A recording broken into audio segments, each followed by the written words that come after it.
तो सायं बुधवार है 6/11/2024 7:46 में मैं एक रचना किया हूँ चिन्मय इष्ट सेविका 6/11/2024। एक गृहिणी के लक्षण के ऊपर ये रचना की गई है।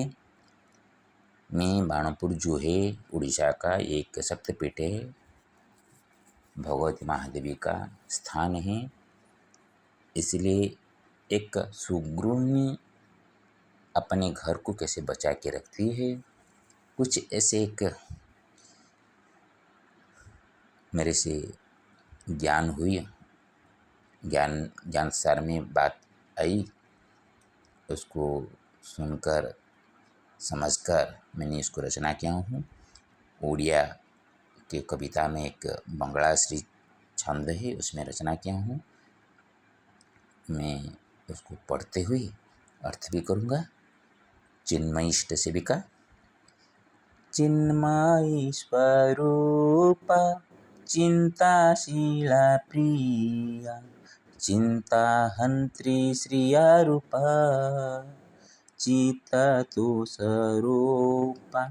चिदात्मा चिद्भाषा चरित्रधारिणी रूपा। जो चिन्मय स्वरूप होते हैं, चित्तमय, चित्त का मतलब जगत हम देखते हैं दो प्रकार का, एक चित्त जगत, एक जड़ जगत। जिसमें किसी प्रकार का जीवन न रहा हो वो जड़ हो जाते हैं, और जड़ के अंदर चित्त स्वरूप रहना, हमारा शरीर तब तक चलता रहता है जब तक हमारा अंदर चित्त स्वरूप हो। उसी तरह चित्त का जो रूप होते हैं वो आप उसको पुल्लिंग में ले सकते हैं, स्त्रीलिंग में ले सकते हैं, लेकिन चित्त हमेशा एक अमिट छाप होती है, वो कभी मिटने वाला नहीं होता है। और बिना चित्त से, चित्त स्वरूप परम ब्रह्म और उनका लाधीन शक्ति होती है। बिना शक्ति से ये संसार सृष्टि क्रियान्वय नहीं हो पाएगी। इसलिए मैंने यहाँ पे चिन्मय स्वरूप कहा हूँ। वो चिंताशीला प्रिया, एक गृहिणी चिंताशीला होना चाहिए। चिंता दो प्रकार का है, एक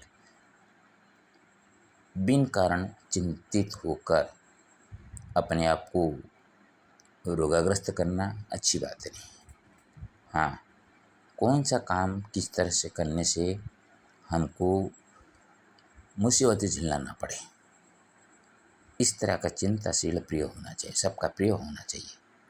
ना कि चिंता करते करते दूसरों को चिंता में डालते हुए, दूसरों को दुख देते हुए अप्रिय होना है।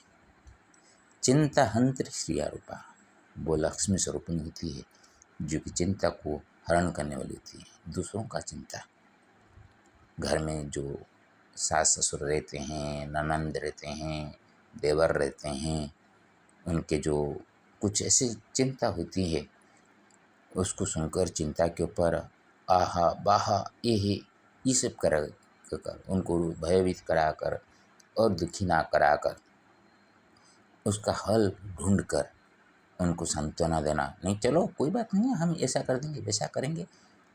पहले उनको बातों में संतुष्ट करके और अंदर में चिंता करके उसके अनुकूल ऐसा काम करवाना है। ये जो कि चिंता हंत्री, वो ही लक्ष्मी रूपा होती है।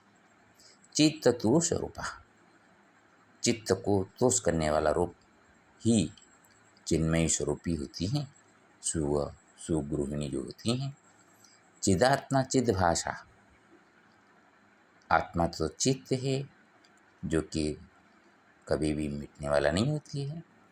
आत्मा का भास भी उसी तरह का अमिट भास होना चाहिए। किसी को गाली देंगे तो वो गाली का मतलब क्या है, किसी को मर जा कहेंगे, किसका कुछ अघटन हो जाए तो इसमें से लाभ किसका होगा? इसमें से द्वंद्व कलह ज़्यादा बढ़ने वाले हैं। ये सभी जितने मैंने बताया, ये सभी चरित्र को धारण करने वाली जो होती हैं वो चिन्मय इष्ट सेविका होती हैं। चिन्मय स्वरूपिणी भगवती माँ दुर्गांबिका जो है उसका साक्षात वो सेविका होती है और अच्छे सुगृहिणी भी है। नास्ति मतिर्भिन्ना नाहं समभाषा नारी दुर्गा जगन्माता नैसर्गिक शोभा नारी हृदधृता नम्रताम्रकर्म प्रीता। नास्ति मतिर्भिन्ना, मन में भिन्न भिन्न तरह का मति नहीं होना चाहिए, एक ही मति रखना चाहिए। मैं एक घर में बहू हूँ, एक घर में बेटी थी, तो ये घर को कैसे मैंने अपने हाथों से संभालो जैसे कि सबका मान भी रहे और मेरा भी मान वर्धन हो और मैं जिस घर से आया हूँ उसका घर का भी नाम रोशन हो। नाहं समभाषा, न अहम, मैं नहीं, मैं ही सब करता हूँ, ये ना होना चाहिए। इस तरह का समभास होना चाहिए। इसमें मैं क्या कर सकती हूँ ऐसा नहीं बोलना चाहिए। मैं कोशिश करना चाहती हूँ, जो मेरे को सिखाया गया है उसके ऊपर अमल करना चाहता हूँ।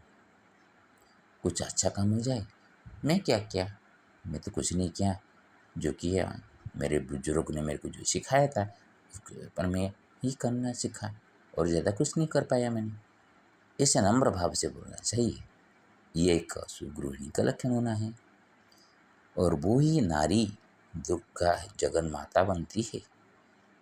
हम एक देवी की पूजा करते हैं, पत्थर का मिट्टी से बनाए हुआ दुर्गा को पूजा करते हैं। लेकिन एक घर में जो नारी होती है वो कभी कभी दुर्गा भी बनती है और दुर्गा में वो भयंकर रूप कब लेती है, जब देखती है घर में एक असंतुलित वातावरण सृष्टि होता है।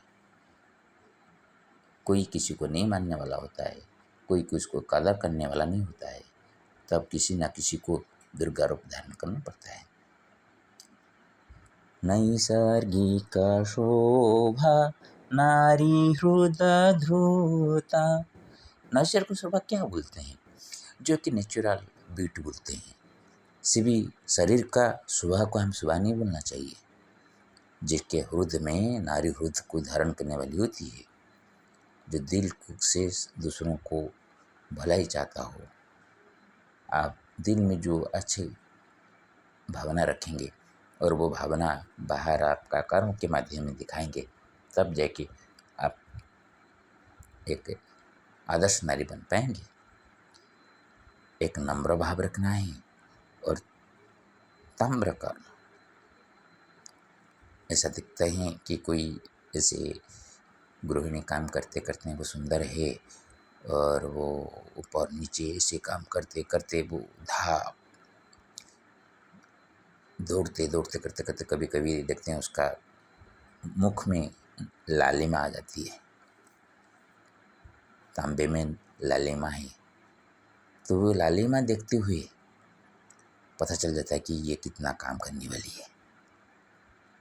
नम्र स्वभाव होना है और कर्म में एकजुटता लाना चाहिए। मैं इसको जरूर करूँगा, सिर्फ मैं नहीं करूँगा, दूसरों को लेकर भी करना पड़ेगा।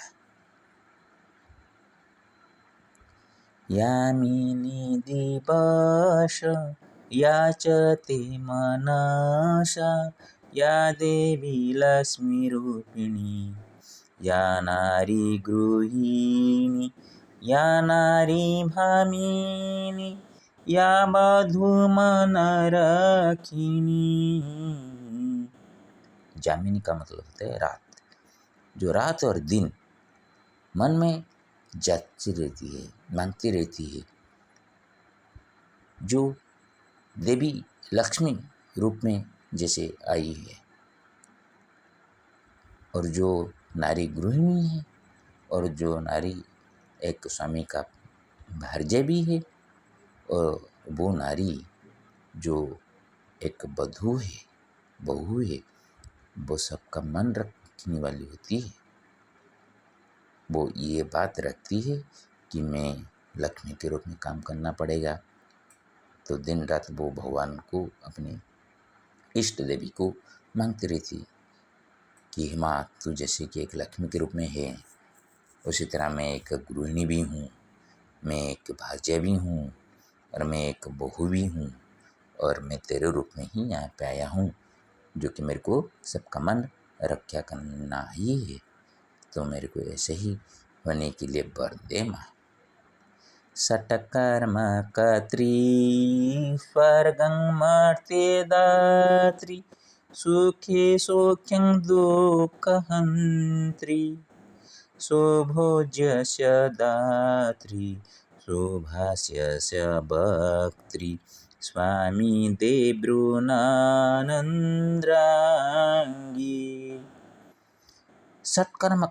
वो 60 कर्म करने वाली होती है एक गृहिणी। स्वर्ग को मर्त्य में वो देने वाली होती है, सुख देने वाली होती है। सुख में वो सौख्य देती है और दुख को हरण करने वाली होती है। 2 हो गया। सौभुज्य से दात्री, वो अच्छा पकवान पका कर देती है। सुभाष्य से वक्त्री, और उत्तम भाषा बोलने वाली होती है। और स्वामी देव्रो नमंद्रांगी, अंग का मतलब शरीर होता है, अंगी का मतलब आत्मा को समझाता है।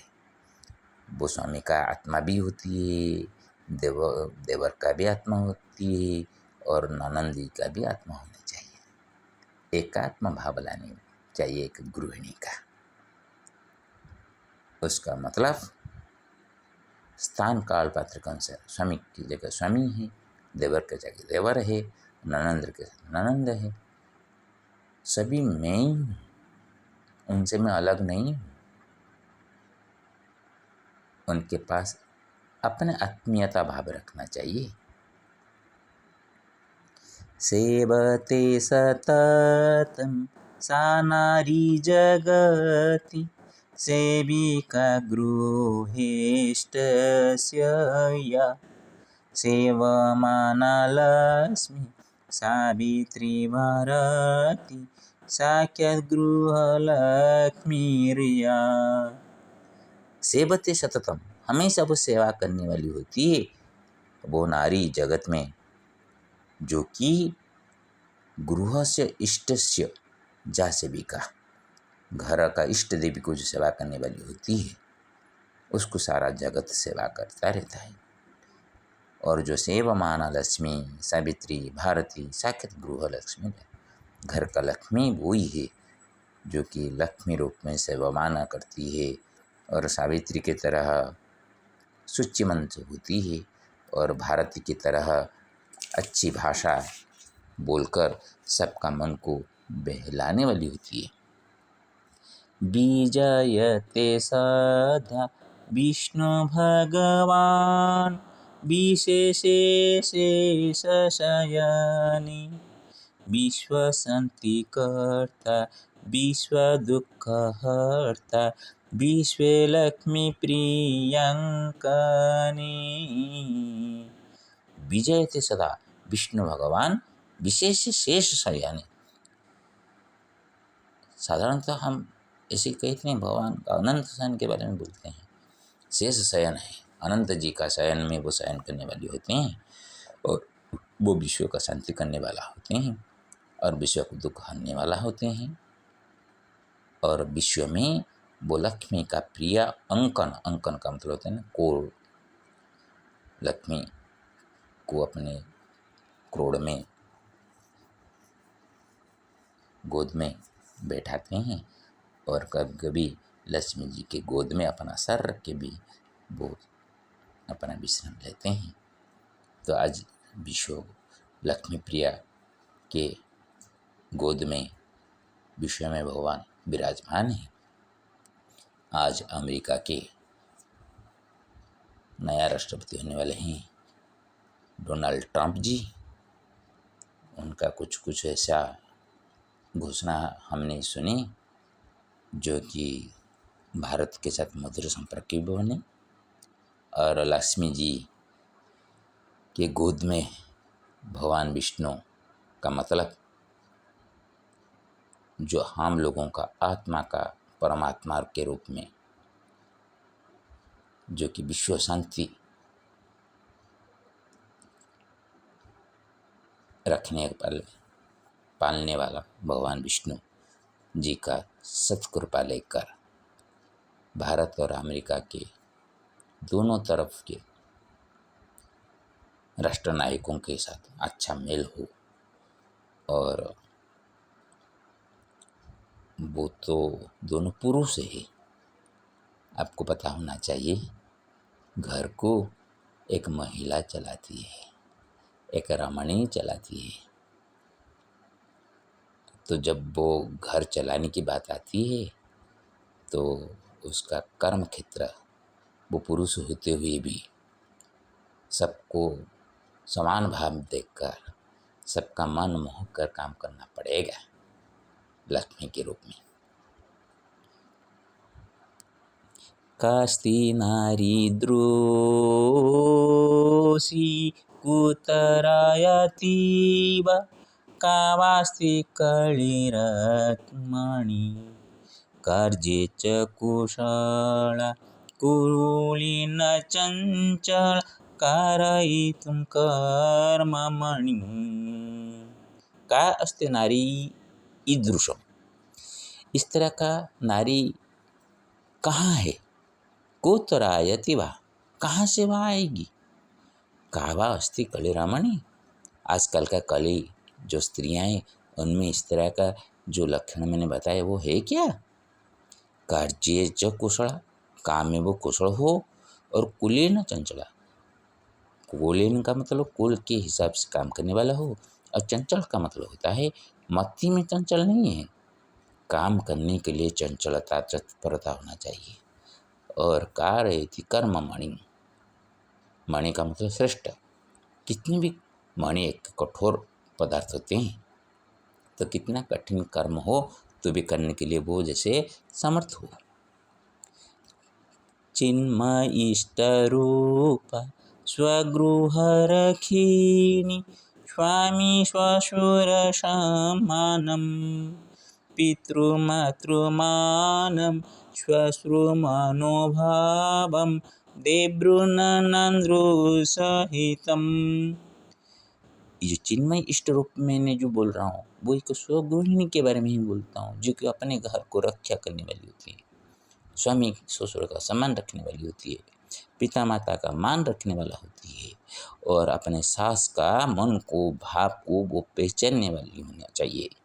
और देवृ ननंद्र, देवर और ननंद जो है उनके सहित समान भाव रखने वाला हो। विशेषेण जया बाहायितो भार विवाह शब्द सार्थकम विपक्षे विरोधी विषावादस्तु विधर्म बहुभाषकम।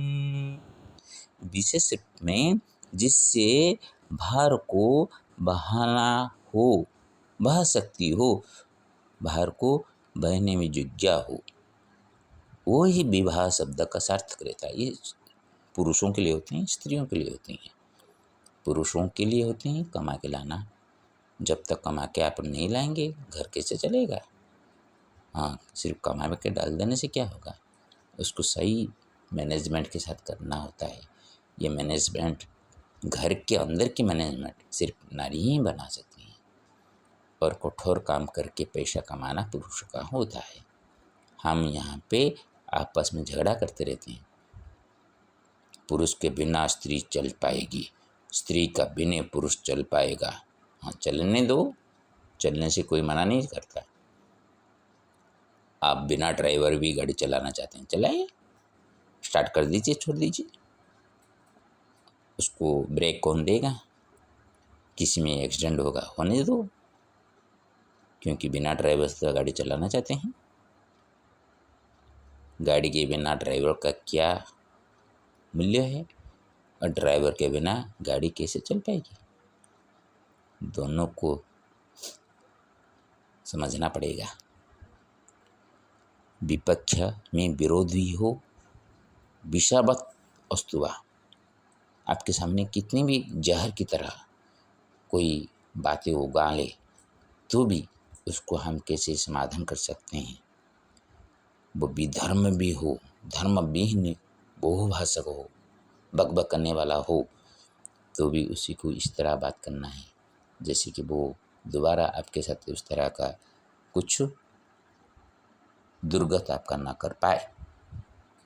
स्मरणीयास्ति सा स्वर्णा देवी वशा साख्या श्रिया स्वरूपिणी समाजे दृष्टान्ता सभाजिता नित्या समबाणात्मकी ध्वनि।